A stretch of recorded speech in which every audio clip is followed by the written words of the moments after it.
Say hello to my little friend.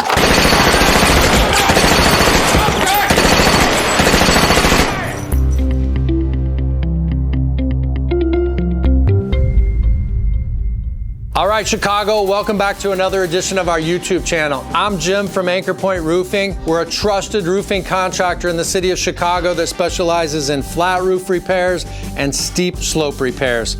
We can also install some mean replacements as well. Today, I want to talk a little bit about rooftop ventilation, specifically on a pitched roof or a shingled roof. There's a couple things that we like to do differently than some contractors. I want to talk to you about why and some of the applications for ventilation. One thing we put on a lot of roofs is ridge vent. We find a lot of houses in Chicago, especially older ones, have traditional box vents. So here's a box vent. If you look up at your roof, a lot of people in Chicago are going to see multiple of these usually on your roof. Typically up by the ridge, by the very top, and what this allows, it allows warm air to escape out of your attic.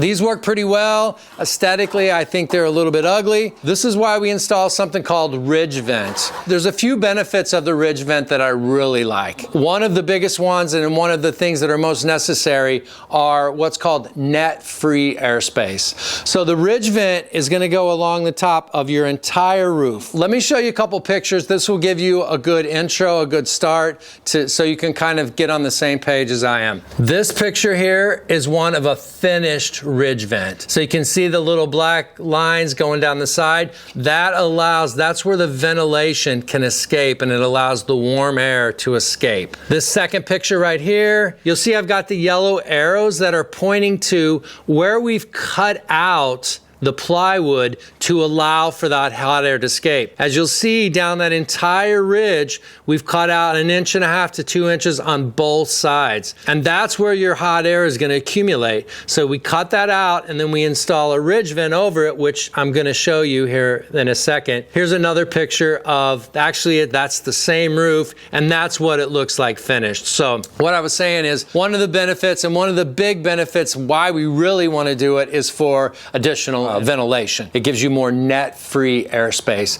Another thing I like about it versus the traditional box vent is aesthetically from the ground, it looks so much cleaner. It looks so much better. You can see from the pictures I was just talking about, it's kind of low profile. It lays down on your ridge. When you're standing on the ground, and if you can see that, you'll see a little inch and a half bump up from the ridge. But aesthetics, it looks so much better, in my opinion, than the old box vents, and you're getting a better product. You're getting more ventilation on the top of your roof. What we do, we take the old box vents out. Let's say a 40-foot house, which is typically what we'll see in Chicago. The ridge is 40 feet long. You're going to get almost 700 square inches of net-free airspace if we install the ridge vent. So one of these are like, I forget, like 40 to 50. You would almost have to have, in a 40-foot run, we're going to give you 700 square inches of net-free airspace. These are 40 or 50. You would have to have so many of these along the back of your house. It would look like, I don't know, it would look weird to get the same amount of net-free airspace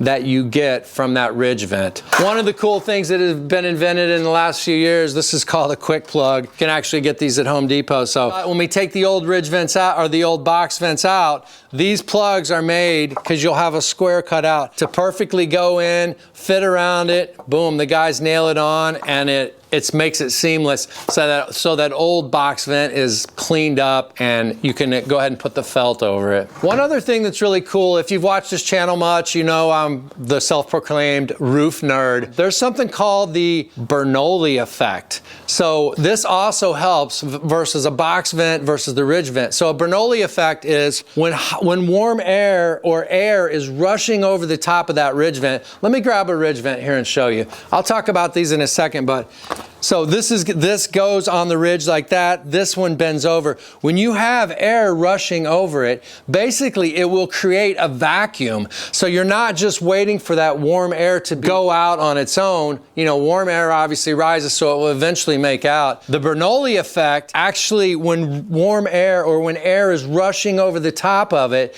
it will actually act like a vacuum, and it will suck that hot air out. So that's another benefit of having a ridge vent versus versus the box vents. Air rushing over this will act like a vacuum. It will draw some of that out and get even more hot air out of your attic, which the hot air in your attic will cause oxidation on the shingles, lower the lifespan of your roof, etc., etc. I love that kind of nerdy part of it. So I'm going to show you, just while I've got this in my hand here, this is a ridge vent. You can see it's got a mesh in here, and this is what you're going to get on top of your roof. It's going to be bent over, it's going to go on the ridge, and then you're going to get a ridge cap on it. So we're going to get a finished shingle like we saw in the picture that's going to go over it, and these here are where the air comes in. You can see that these come with longer roofing nails. It takes a lot more to nail these down. You've got a lot farther way to go to hit solid plywood, but that might be a video for another day. But this is one version of the ridge vent. Let me show you another version that we've got here where it's rolled. Here it is right here. So this one, very similar. It does basically the same thing, but this one rolls out and comes in a little bit longer rolls. These are 4-foot pieces, but again, it's the same effect. What you'll get is this will bend over. It will bend over the ridge. If it's a 412, it'll be less. If it's a 1212, it's same thing.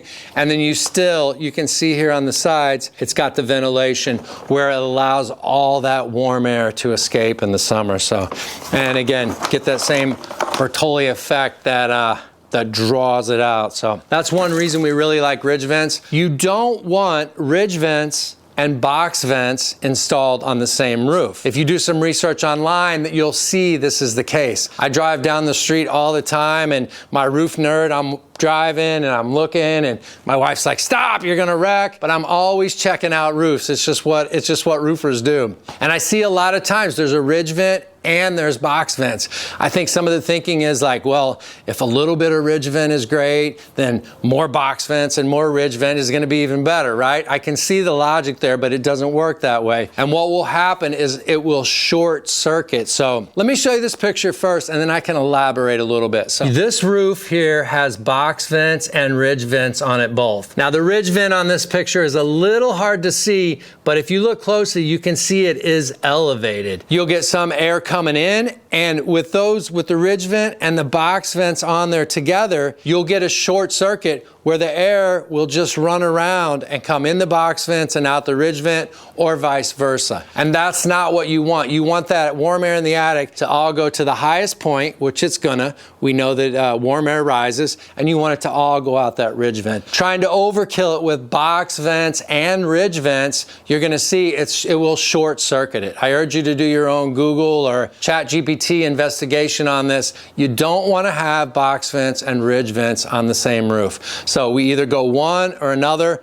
At Anchor Point, we're huge fans of the ridge vent when you can get it in. Now, not every single time, not every house is built to accommodate a ridge vent, especially if you have what we call a hip roof. You've got hips coming up, not gables. You don't have a lot of ridge up there to vent it. So there are times when we stick with the traditional box vents, but when we can, we try to convert from box vents over to the ridge vent. Let me show you just one more picture here of a kind of a finished end. So you'll see this is like a finished end, kind of what it looks like. We actually hold it back on the gable a little bit, but again, this is a good diagram just so you can see kind of what it looks like up close on your roof. I've got a graphic here that shows the difference between a box vent and a ridge vent, and it will break it down in the 4 things. So you can see the 4 things of the box vent. It can be spotty airflow. It can be prone to snow blowbacks. Occasionally, the box vents can get snow inside of them, or they can be covered on a roof with snow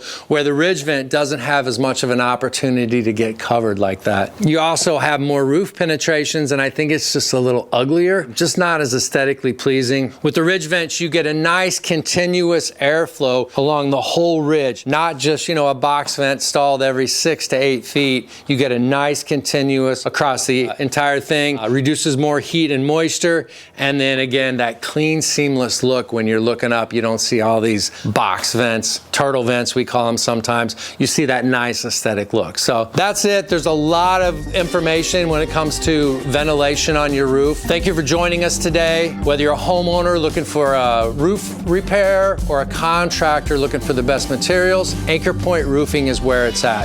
Thank you for joining us, and we'll see you on the next one.